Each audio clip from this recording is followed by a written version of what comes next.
Welcome to What CEOs Talk About. Do you wonder what CEOs talk about behind closed doors? How they bring their vision to reality? How do they overcome and succeed through adversity? We share that and so much more with each episode. Now, let's get started with the show.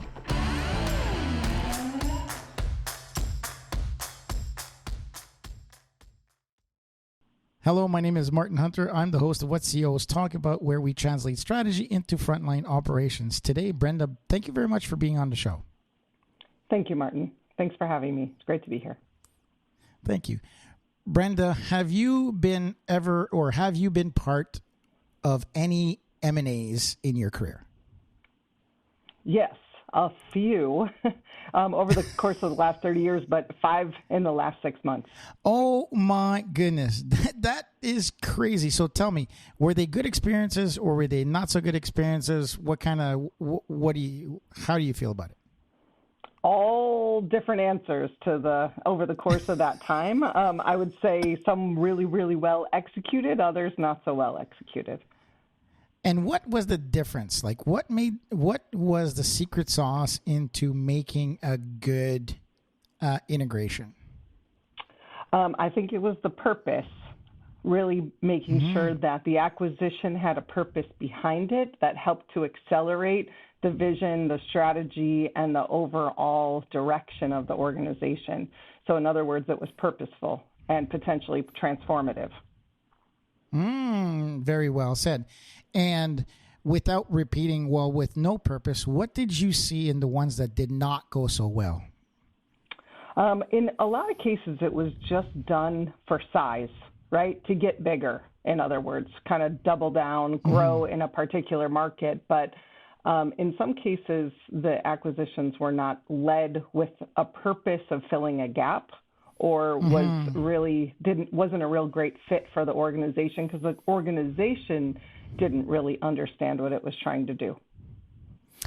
And it's not funny. It's great that you've said transformational, because that's what Urgio does, is really helping the clients transition from one area to another. As you're scaling or looking to exit, if you don't have a good purpose and good capacity to be able to lead that process,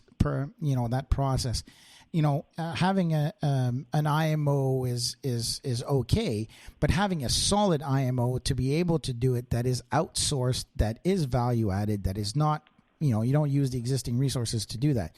And that's what Urgio does best. That's our sponsor for the show, and being able to do good integration, good roll-ups, scaling the organization is created by having a good direction or good purpose, as Brenda has mentioned, but also to be able to have the capacity and the knowledge to be able to do that. So thank you, Urgio, for sponsoring the show. That's that for our sponsorship message. Brenda, what is the title of this show? I think a great title for us is Naturally Transformative. I already touched on the transformation part in some of the sponsor message, but I really think that something for us to talk about today is leveraging some of your natural skill sets to lead an organization and really driving, especially in transformation activity. Fabulous. So look, it just naturally came together. Brenda, Can you give us your full name? What do you do? And then let's go from where you are today. Let's go back in time and give the listeners and the watchers a story of who Brenda is, so that the comments and the discussion is validated. I shouldn't say validated, but there's context behind who you are as an individual so they can connect some of the dots. Sure. My name is Brenda Chamulak, and I have been CEO of a company called Tekni-Plex since July of last year. Tekni-Plex is an organization about $1.6 billion, servicing 2 really attractive markets, the consumer products market as well as healthcare. We provide high-performance materials like fiber, foam, flexibles, and we really work together with our customers to help them use those materials to protect their brands, protect products, protect consumers, to really help their products be successful. And so we have a material science background that can be used to help develop some of the most innovative products. So if you think about my background, I've been doing this for about 30 years, working in the industry known as packaging, which is really how we work together with consumer packaged goods companies, and in this case, also healthcare companies, where we bring solutions to really strengthen those brands. And I have a background in marketing, so my fundamental sort of what I would call my fundamental differentiator in my leadership capabilities stemmed out of being a marketer. I was really fortunate growing up that my undergrad was right down the street from a small CPG company called S.C. Johnson, and my old marketing professors were old retired brand managers. And that's something that has always, lived with me in terms of creating competitive advantages for companies.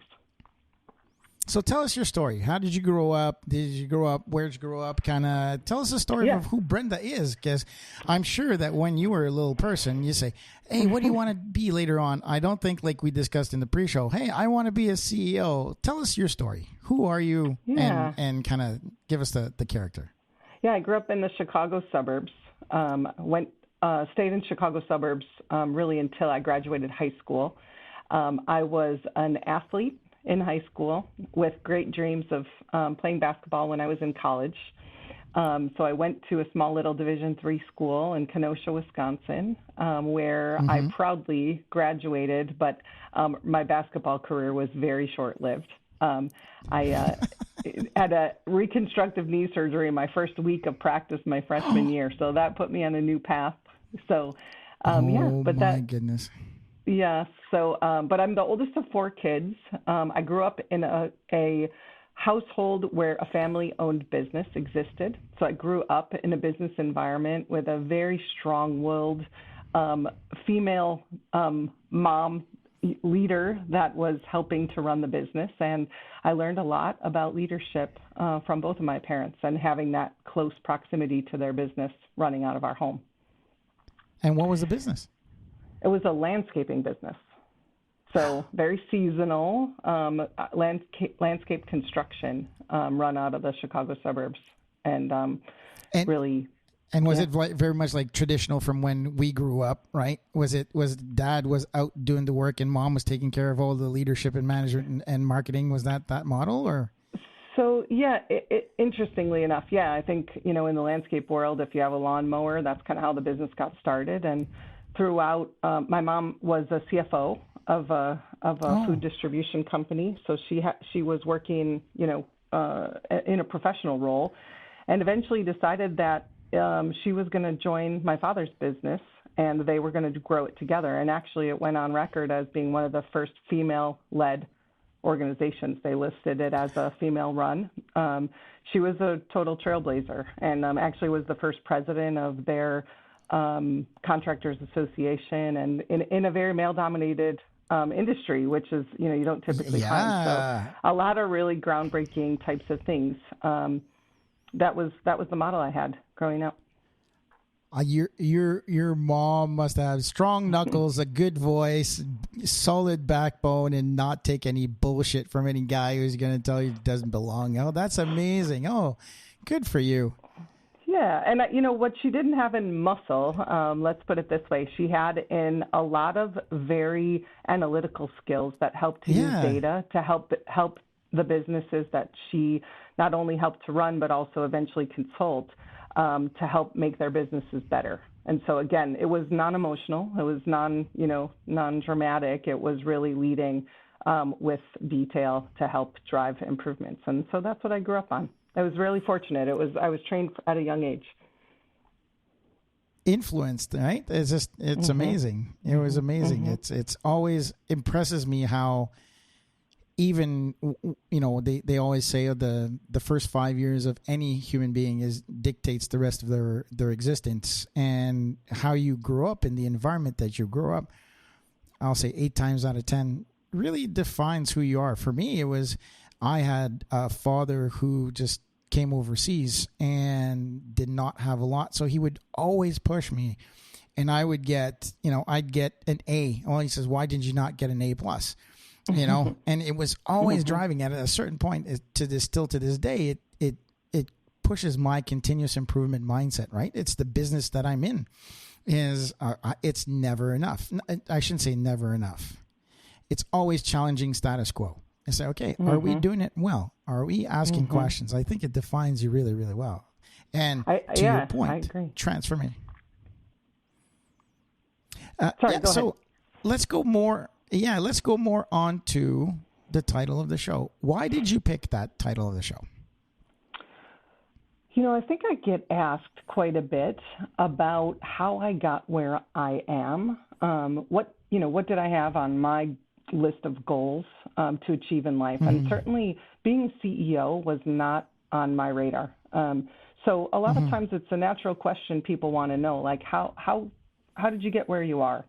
One of the things I learned a long time ago in the industry that I'm in, I was surrounded by really great mentors who helped really bring me along, who, to be honest, never treated me any differently because I was a woman, but to be honest, I was one of the very few women.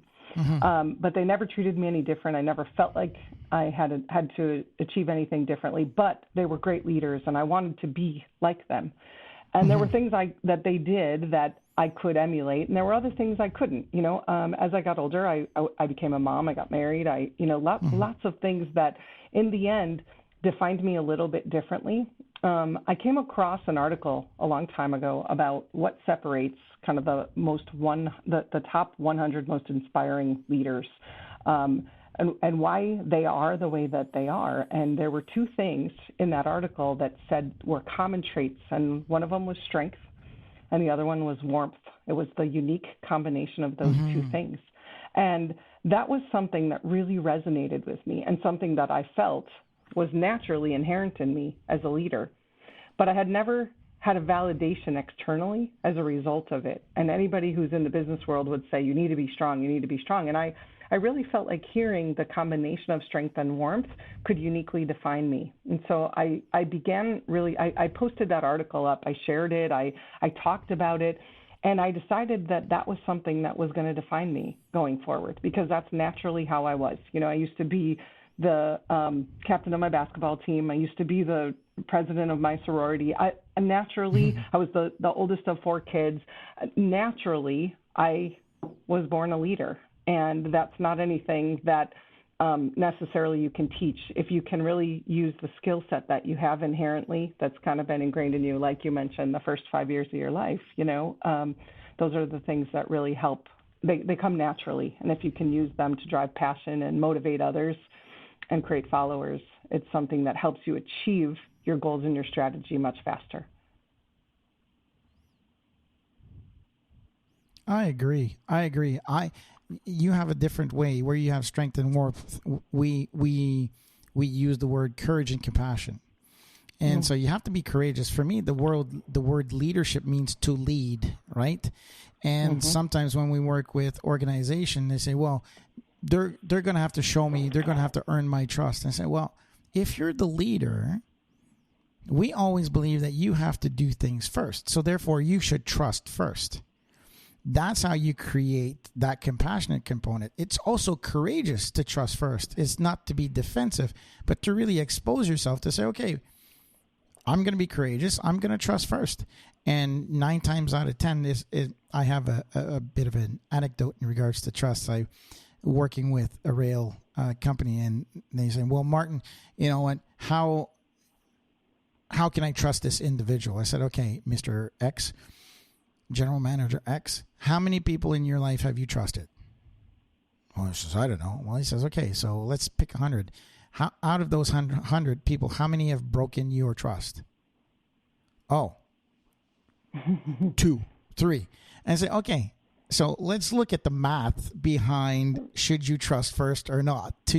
I'm sure that your mom must have influenced a lot of other people with proper arithmetic and mathematics and showing what value of activities. And to say, listen, trust first. And I think that's a great way of demonstrating. What's kind of cardinal rules do you follow for natural transformational leadership? Well, I believe that transformational leadership comes by getting everyone aligned, right? What's your common purpose? That is not an easy thing to do, right? Being able to find that underlying capability that's inherent in the organization that you can leverage, that's part of understanding the building blocks of what you want to leverage going forward. And if you don't truly understand what your competitive advantage is, it can be very difficult to get everybody aligned.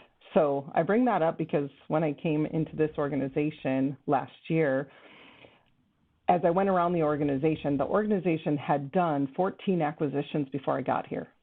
That's a lot of acquisitions, right? And as I went out to the customers, I found out that the customers really didn't know who we were, how to ask for help. So we were an organization that was set up to really solve customers' problems, but the customers had to come to us first. And as I went around the organization, so many of the people sort of, they knew one part of the business or the other, but they didn't know the whole business. And to me, there was a lot of power and attractiveness in what was here. It had been built, but the story hadn't been told. And to be able to give the gift of helping our people really understand how they contribute to the organization, where we're going, kind of the guiding light, was something that's not outsourced. There's no one else that should tell you how to do that. That's something you have to really be able to have the skill set to figure out how you define yourself, where you define your market, and how to really drive growth. We're all in the business for the same reason, right? And in order for us to really mobilize our people and help them feel like they contribute and drive value every day, they need to understand the big picture and see their place. And so for me, that's, a lot of what's almost, table stakes in terms of great performing companies is really just a sense of purpose. I always say singularity of purpose, right? As we see it, is important to see, deliver, and improve the value flow to the customer, right? And that is really at the center part. And I don't like to use the word guardrails or guidelines. I like to use center line because it gives the opportunity to people to innovate within, as long as you keep the right direction. Because you said it best, guiding light, right? So as long as you keep that guiding light, you might go, 5 degrees north, 5 degrees east. Like you don't want to box people in too far up, because then it becomes too much transactional and not transformational. The journey is as important, and they need to participate. I want to demonstrate to the listeners. Brenda said some really cool things. She's like, sense of purpose. And she says, you have to understand. Well, to understand, you have to ask a lot of questions. And to ask a lot of questions and define the purpose, you have to listen. And then you have to strategize, and you have to take the time to think.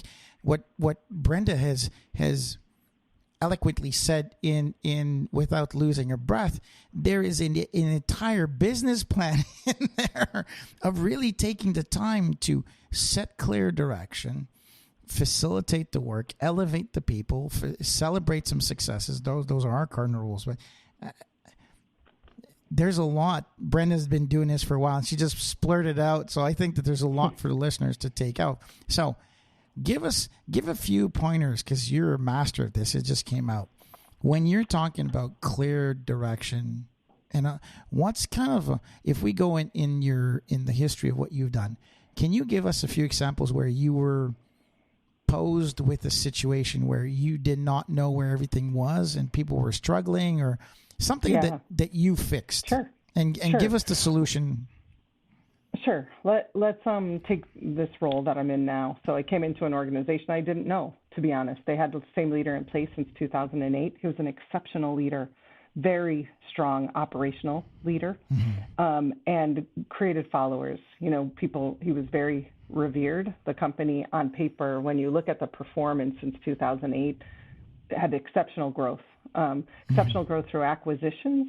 Not necessarily through organic growth, but yet they had made significant investments, and through those investments, it created more complexity. The complexity was designed because with every acquisition, it was brought in as a separate company, right? The true integration of leveraging all these skill sets was a little bit confusing to most, to the external world, to the internal world. And so part of getting the team in place was helping to break down for them what that guiding light was. So we brought in a little bit of help to facilitate that, asking the right questions, right? Because as you know, you mentioned, asking questions is important and listening, but it's as much the skill set in how you ask the questions to uncover what no one's uncovered before. So if you were asking black and white questions or, hey, Mr. Customer, what do you need? Right? That's an example of a question. Another way to get at that question is, hey, Mr. Customer, I've seen that your business has evolved to be 50% e-commerce, 50% store shelf, right? And how has that impacted your business and what are some of your challenges? Those are different ways that, exposing what those needs are. So we went on a journey together, a 16-week journey where we brought in a facilitator so that I could also be part of the process rather than facilitate it. Where we could involve the organization, and we put the ownership on the organization to define our competitive advantage so that when we were done with the strategy, that guiding light was a driver that everybody felt that they were part of, right? For me to uncover what all of the competitive advantages wasn't up to me. It was about making sure we could harness the talent and the capabilities and the skill set that was inherently in this, at the time, 3,500 employees that were very proud to wear the Tekni badge. But they really didn't necessarily know how to put it all together. And so one of the things that I did was I put together a picture, and what I showed was that was an analogy, a very visual picture of an old VW bug, like just what you can think of mentally, right? It was a cartoon of an old VW bug. And that VW bug had all of its parts and pieces. Right, it had the mirrors, it had the tires, it had the door handle, it had the seats, it had everything. Everything had been invested in that car. Every piece was there, but it didn't have a GPS, and it had each of the four tires were pointed in a different direction. So the car had a motor; it was capable of going, but it was never going to get there fast enough. And what we said was, look, all we need to do is establish a point on the GPS where we're going, and we get those tires aligned just like the people to all move in the same direction, and we're going to get there faster. And that, translating that need to help them understand what we were trying to do, which was to break down the complexity and help everybody work in the same direction. So it was a really important step to be able to show the company that it had the capabilities here, but we were going to orient towards, rather than a customer responsive organization, we were going to orient towards markets, and we were going to really attempt to understand the needs of the markets we served. That the morale is when you don't have a guiding light, when you have misalignment, there's a lot of wasted neurons, there's a lot of wasted activities, there's a lot of wasted money, because they'll go one way, and then they find out that they're not going the right way. So there was wasted time, energy, and resource, right? And you go, okay, really, it wasn't really your fault. We didn't have clear direction. Okay, great. No. Then they do it a second time, and they go, what the hell, right? And that's twice now. So now you've wasted twice. Now you've burned your reputation. The third one, they're going to say, well, I'm going to wait here. I'm not going to do anything because I don't want to get, go the wrong direction. Even if you're kind and you're a learning organization and failure's accepted and all that hoo-ha is great. But still, there is a waste of time, energy, and mental fortitude, right? And because morale, people underestimate the power of morale, which is an individual or a group's desire to achieve a task or mission. So if achieve is the key component, achieve a goal or a mission. So business is about achieving steps. You take something raw and you modify it and you add value to it so that somebody else purchases it with the added value.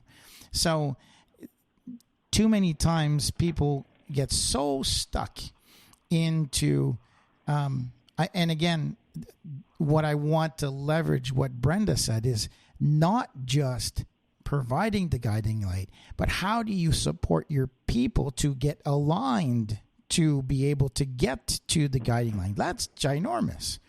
That's huge. There's a lot of effort that needs to be put in supporting and transforming these individuals, helping them grow. And anyways, I get very happy talking about transformation versus transactional. People go, well, just throw more money at it. It's not going to solve the issue, you moron. All right. And you know what? You bring up a really good point, because achievement, so that's the other piece, right? Usually when you're driving transformative change, the achievements aren't always visible initially. Correct. Right? Because it feels like something, especially if you're adverse to change or you don't understand why you're changing. So initially, and especially, when you're replacing a leader who's been in place for so long, the question is, well, wait a minute, I thought we were doing just fine. Why? And the company was a very well-run organization. So the question was, why do we need to change, right? And so you make this change, and it's not just for the sake of change, but because you can see the opportunity out there that's still in front of you, and you want to orient the company to go get more of what they can do, right? So being able to point to that was important, but more importantly is the communication, right? Being able to regularly provide transparent updates about positive and negatives, right? And so we also instituted an approach throughout the change that we initially had deemed something I've done throughout my career, but all hands calls or town halls or those types of things, right? They were done on a quarterly basis. I am really passionate about they need to be done much more regularly. So we have monthly meetings, and every month we promise to the organization we're going to share our results with you. During pandemic times, organizations have been all sorts of things thrown at them. We have done really, really well. Our business is very resilient, and part of that is because we have exceptional competitive advantages, and we have great relationships with the customers. And so transformation, if you can bring that along with you, be able to talk about new business wins, be able to talk about your innovation pipeline, the things that get people really excited, sustainability, your community service, the things that make you who you are, and communicate that. Then when the wins start coming in, right, it's much more palatable, because now you've built even more momentum. They had a reason to believe, but some of them were kind of, I'm going to wait and see. I'm going to see how this works out. And then once you start to change and pivot to be able to deliver those results, then you've really got some significant strength in the team, because they really understand why you did what you did. It amazes me all the time how having somebody who has a fixed mindset versus a growth or flexible mindset, where the fixed mindset needs to say, well, and again, I'm not going to pick on engineers. There are some very good leaders and engineers, but engineers in general tend to be very transactional. Okay, if I want to achieve a certain result, I need to learn that skill. I will not commit, or same thing with doctors and professions, right? Until I have the official training, I cannot move forward. Where somebody, and again, it's not good or bad. It's then you have organizations where you have flexible mindsets, where the growth and the transformation of the individuals become transformational for the department or the group, the team, and then all of a sudden the momentum grows fractionally. You can't necessarily see the plant grow day in, day out, but when you look at it over a month, over a quarter, you go, oh, you were an inch tall, last month, and now you're 2 inches tall. Now, every day you don't necessarily see the micro growth, but you see the transformation within it. And I think that's what you're saying as well, is not just recognizing that the transformation will reflect in results like financials and more profit, more gross revenue, and all that good stuff. But ultimately, by investing in those components of transformation, you just make the entire organization so much better. Absolutely. And the other thing for me is motivators. What are people's motivators? So you touched on engineers. My favorite relationships. I have been around, and mostly in the first, 26 years of my career, a lot of mechanical engineers. I learned a long time ago that those were some of my most trusted relationships, right? Yes. But they're motivated differently. we can't put them all in the same box, right? Agreed. Every one of them is a little bit different. But if you think about, an engineering mind, and, you talked a little bit about growth versus, some of the other ways you can be wired, but security, predictability is certainly, reduced risk, like all of those things that they look for. That doesn't mean they don't get inspired by growth, right? But Agreed. how to help them along the way and get them to contribute to the journey that you're on is different than, asking a marketing person to get on the journey. They are wired totally differently, but they all have a seat at the table. And if they understand how they can add value, again, that's part of the alignment of the organization and helping everybody see where we go from here. I think a big thing, too, is how you used to operate does not necessarily predict the way you operate going forward. And so changing that, is tough to do when someone's been in their role for 30 years. So how to help them be successful is also a big piece of that. My time in Japan, where I learned continuous improvement in Kaizen, was very, very different. Gemba Kaizen on the floor is you challenge the process all the time, right? You always challenge the status quo, but yet the organizations never challenge the decisions. So if you're my boss, Brenda, you come down and you say, that tree is purple. Well, it's actually green, but I'd say yes. I would not confront, would not challenge. So it's very different in regards to what the process does versus the behaviors. Because that's one thing that we always advocate within businesses is, 95+% of businesses are still human based, not robotic, meaning that the people make the decisions and do the work. Meaning that there's behaviors, there's attitudes, there's hormones, there's chemicals that are involving in the decision making into, we always make fun. And this is one of our sales manager, she's about to give birth and she's about a month away. And she posted on Slack, she says, okay, I just made like baby brain errors all day long. I'm off. I was like, everybody was like, yes, we've noticed. It's okay. And we said, Priscilla, enjoy your time off, right? She's like, we didn't want to tell her that, and everybody was accepting some of the, slight errors that she was doing, but she admitted it. And so you see the behavioral side of things that is affected doesn't necessarily mean that you can implement all the systems in the world. If there's a person that is at the front end or operating it, there's always a human component to that. And that, I think that the term transformational leadership is just absolutely beautiful the way that you've. So tell us an event where you've had to be,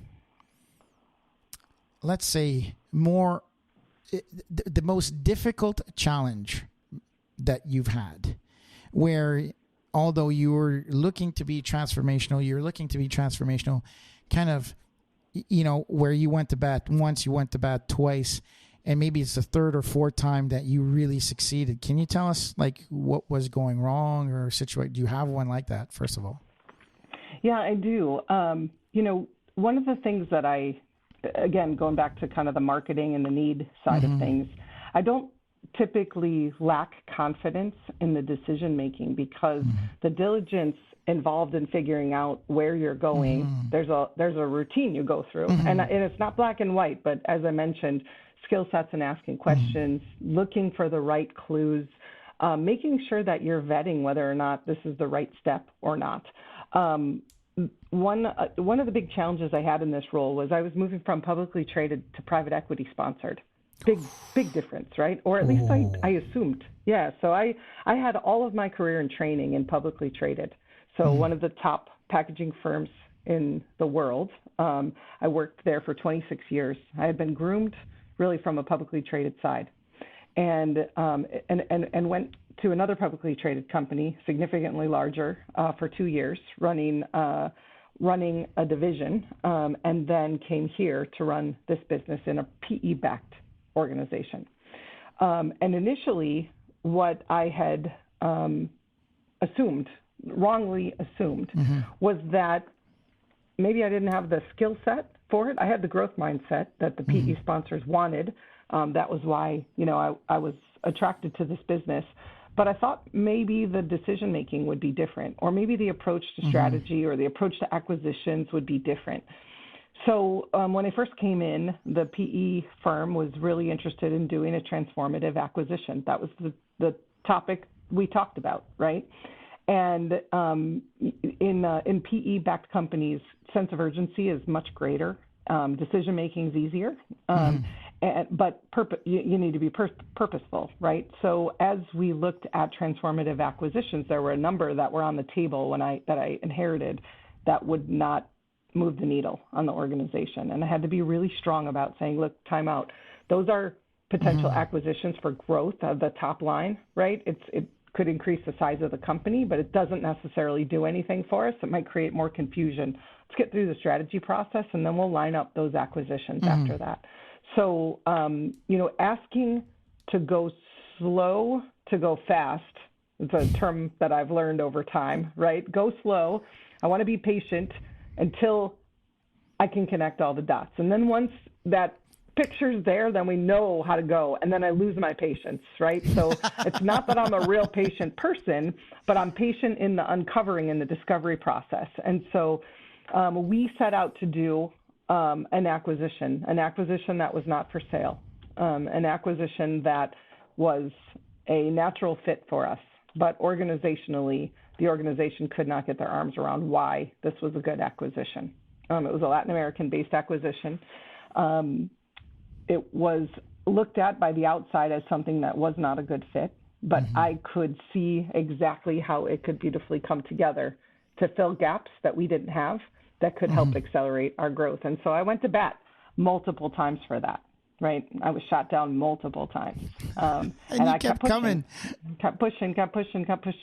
And it was the biggest acquisition that the company had done in its history. And it has been a huge opportunity for growth for us, and one that I'm really excited about. Capabilities, skill sets, different market knowledge, different approach to customers, and a real opportunity for us to net all of our things together that create a real great opportunity going forward. So I feel very good about the fact that we pushed really hard on that one.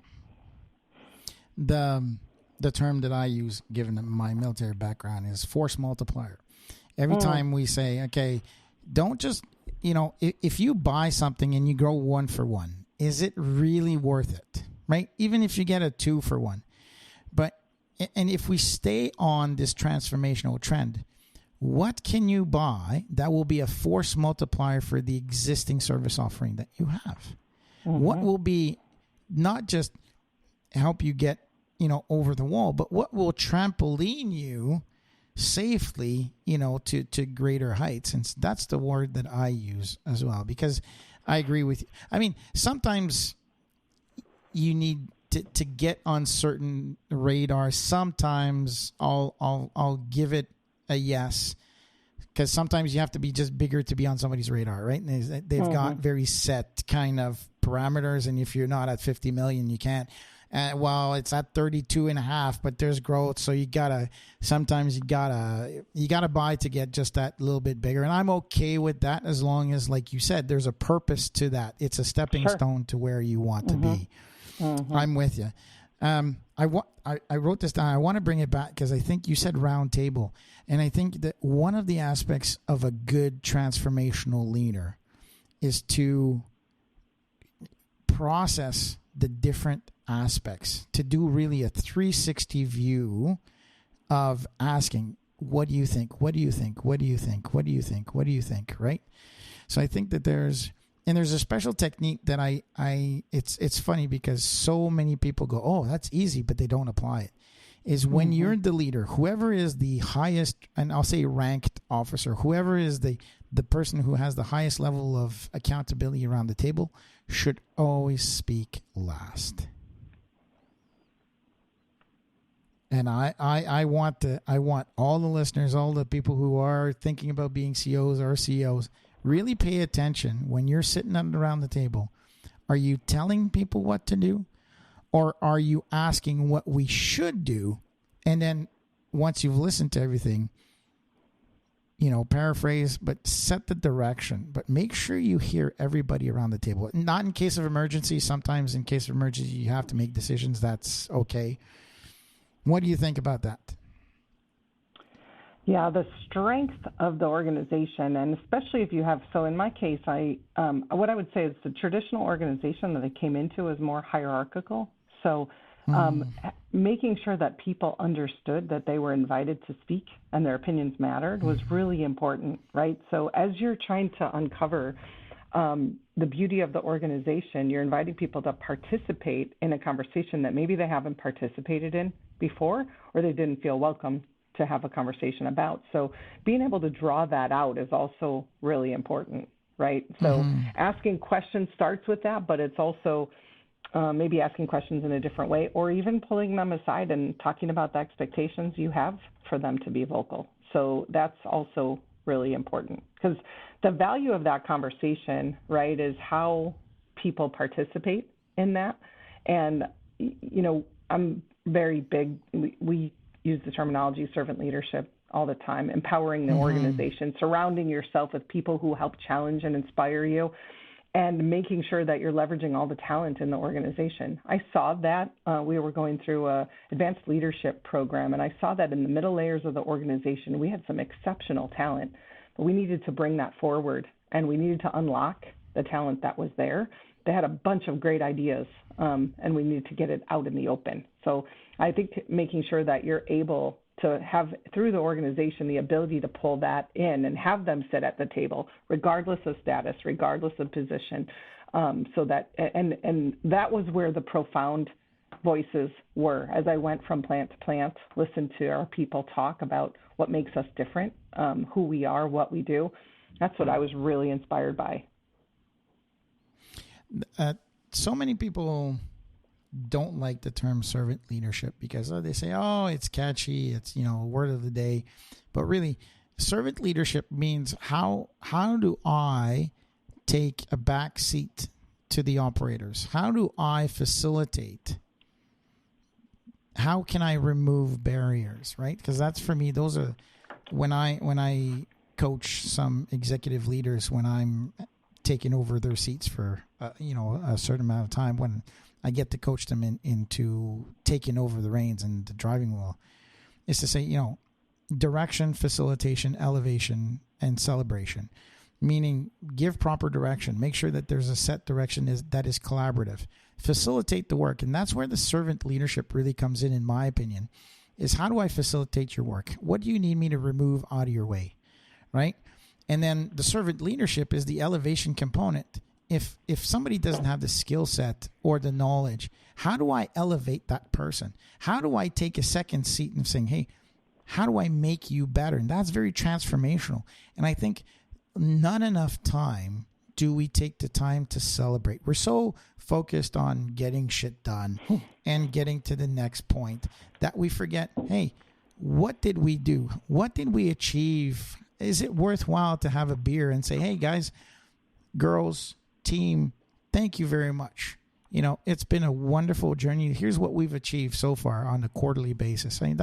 That's Martin talking. Yeah. So true, Martin. Like that is one of those things. I'm so glad to know that it's not just in our industry, but everywhere. You don't take enough time to achieve because you're already on to the next problem. I mean, realistically, in the pandemic, you get thrown, everything's thrown at you, right? It's like, what's next? We just finished a really good quarter, and that's the message that I sent to my team, man. We have to stop for a second. I know you're already worried about the next quarter, but I want you to stop for a second and think about what we've achieved through all this transformation. We're really building momentum, and it's important to celebrate that milestone. This is a really big quarter for us. And so we're actually gearing up tomorrow. I have our all-company conversation, and we call it Tekni-Talks. And so we'll go through those results, and I'm really looking forward to sharing them with the team. It's funny because my COO, I tend to do that the same thing. It's like, no. We need to, not wash the dirty laundry. I said, absolutely. Everybody. Yeah. I'm always about shorter fences, bigger table. Make the table bigger. Make the dining room table bigger and shorten the fences, right? Let people in. Right. What? So I'm going to get challenged with, if somebody in the room is smarter than me, I've done my job. You know what? That is the biggest aha moment, in growth, when you make that shift from, and I'm a doer. Listen, I'm a doer. I always have been. I got humbled one time by a 360 feedback about, and this was like my early years of being a manager, like first-time manager with a team. And my team, I'll never forget going through that feedback on the 360, which was that I only delegate the unimportant projects and I keep all the high-profile ones for myself. And boy, that was a wake-up call, huge wake-up call for me. I'm lucky that my company invested in me enough at the time to put me through that, because early on in my career, that was probably one of the most impactful things, and I carry it with me every day, because you don't help people grow. I was robbing everyone of the same opportunity I had, because I was trying to keep everything for myself, right? And it wasn't anything more than I was just a doer. It was like, had this attitude that if I want something right, I have to do it myself. When I realized that surrounding yourself with people who are smarter than you is the only way to really grow, and as an organization, and you want the best people in the room sitting at the table. So, and it's our job to bring out the best in people, certainly not to take away opportunities from them. One thing that I learned similar to you that really crushed my soul was I used to be a corporate jockey. I used to be on a plane all the time, working BNSF Railways, Tyson Foods, Total Nigeria, around the planet. And so I'd come home on Friday. I had a huge team that was global.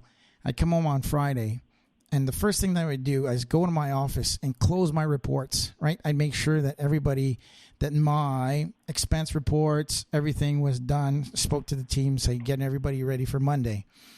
And then I do that, and then I come out. And one time, my wife, my partner Tracy, she's like, "Why do you do that? Like, I'm away, you're away from the kids and I all week, and the first thing that you do is go into your office." And I realized that my intention, or I was being judged by my actions, not my intentions. My intention was close out everything so I can be focused on my family, right? That was, but I did not voice that. I didn't communicate that. I didn't share that. I would just go, "Hey, babe, how's it going? Thanks. Yeah, I'll see you guys later." And she thought that work was more important, when I was just saying, "Hey, I just want to give you 100% of my attention." And that, to this day, still reflects in the way that I operate, by making sure that I communicate what my expectation and what I'm anticipating on doing, so that my actions match my intentions. I'm sure that you did not have ill intentions with your team as a young manager. You just wanted to get shit done. Like, all right, I'll take the hardest ones, right? Yeah, and I had made a name for myself doing the things that I did well, and realized you're moving into a different mode. It's time for you to help others be successful, right? And that's really, to me, the definition of servant leadership, creating those opportunities to bring out the best in people. And to be honest, I don't want to make all the decisions. Oh, no. Right? I'm not capable of making all the decisions. I want to surround myself with people who can really make the right decisions and give them the opportunities to do that. And that's, again, that for me, that's really how I think. I didn't know servant leadership had a name, to be honest. I was really fortunate to be part of an organization early in my career that was just the operating rhythm, and as a result, it's something that I have always thrived in, and I want to create the same for everybody that I work with. It's funny because one of my young mentees, Andrea, who works with us, she's in charge of our service delivery. She would say, "Hey, Martin, what do I do?" And I'd say, "Well, what are the options? What do you think we should do?" And she'd go on, and then she realized, it was about 3 weeks ago, maybe a month ago, she's like, she slacked me and she goes, I just realized that I don't need to ask you to find out what my, she's like, oh, I feel like I finally got it. You're just going to ask me, what do I think? But she said, I still want to have the conversation because talking it through makes more sense with me. I said, sure, let's keep at it. She says, here, I'm going to come up with some situations, some options for us to discuss. And she's like, oh, you know what? I was thinking about what you're going to say, what I'm going to say. I figured it out. I was like, okay. You know what else? I love that too, because I remember having, bosses who were like that with me. And actually, I really believe that them going, me in my case, walking them through my thought process, right, as my boss,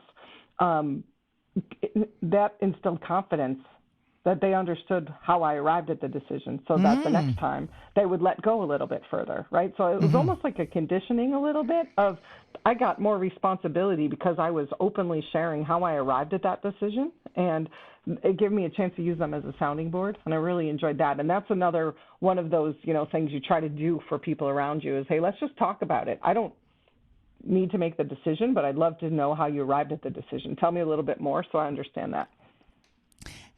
The thing is, how can you replicate, right? Consistency and growth comes from replication, and to be able to do continuous improvement is to replicate at a faster speed. So give us 2 pointers. We've got, I think you are a great role model. As much as you believe that your mom was a role model for you, I strongly believe that in the short period of time that I've known you, that you are a role model for others. Okay. There's no way that there's nobody that doesn't look up to you. What are the 2 pieces of advice that you go, if you want to be successful or your version of success in life, first of all, what is your version of success? And then what are 2 things that you suggest others who have the similar version of success to do? Well, first of all, if I think about what's been important to me and what I've learned over time is to never, ever settle for anything less than high performance. If you can't define what high performance is, something's wrong, right? You have to know where you're going. And sometimes you might not be there, but you have to be able to define it. And so for me, building a high performance team, driving high performance is all about being able to define what great looks like. And for me, that's been, a really, really powerful tool, because when you establish the position on what high performance looks like, then you can identify the gaps you have to get there. It's much more actionable, right? The second, so I'll pause there for a second. I don't know if there's anything related. Oh no, I just like that. We're so focused on what's the brand promise? What do you say? Well, no, actually, it's what does high performance mean? Just like I talked about, it's like how can you replicate what you're doing at the highest level of efficiency without losing quality? Yeah, and it's your team. So especially in my case, I came into a team that existed already, right? If your team can't define what high performance looks like, you probably need to make some difficult changes. That is one of the most telling areas for me when you're moving into a new role and you're trying to generate significant growth. Those are where your gaps are. So for me, that high performance topic is really important. And then the second one that you asked for is really, for me, again, that guiding light, being able to really simplify for the organization where you're headed so that everybody can contribute, reduce the complexity, facilitate the growth, get everybody really moving in the same direction so that they feel like they're making accomplishments, even if they're small. Celebrate those small wins. Awesome. Final question, Brenda, what is the one piece of document? What is the book, the reference, the movie, a story that you refer constantly back to as a transformational servant leader? I talked about it early in our communication here. And that was really about that one document I mentioned, about that article, about the most inspirational leaders of our time, drilling it down to the simple 2 defining characteristics and the combination of both, that strength and warmth part.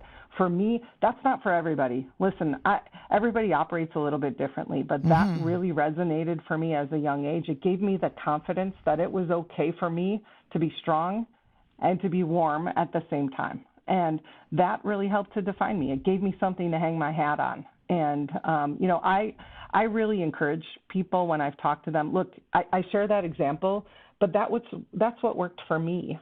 I invite everybody, go find something that resonates with you, right? Help you continue to feel confident in your leadership style and look to really model behavior for your people that is something that's inspiring. And for me, that was a unique combination that, going back to our title, was naturally transformative for me, right? It was the way that I knew how to lead. It was always inherent in me. And that natural transformation was a big part of who I am. We started with who you are, and then we came full circle. Okay, right back to it. Yeah, awesome. Good. Fabulous. So thank you so very much, Brenda, for being on the show. I mean, transformational leadership is one of my favorite subjects. Everybody in my company rolls their eyes every time I say it. I said, do you want to be transformation? Yes, Martin. Transformational or transactional? Are we being transactional or transformational? I'd like to collect money. I know, but. Yeah. That's no, great. thank you very much. I've really enjoyed the conversation. It's always good to step out of the box, and from the day-to-day. So this is great to meet you. I could talk to you for hours, honestly. I agree, right? It's a cool subject as well. So thank you very much for being on the show. Yeah. Marketing team will tell me to say, please like, subscribe, and hit that notification bell on YouTube. So that's fabulous. And with that said, thank you very much again, Brenda, for being on the show. Appreciate it. Awesome. Thank you so much, Martin. And my name is Martin Hunter. I am the host of What CEOs Talk About, where we translate strategy into frontline operations. Thank you, everyone. Thanks for tuning in to What CEOs Talk About. Make sure to click subscribe to get notified about future episodes, or check us out at www.whatceostalkabout.com.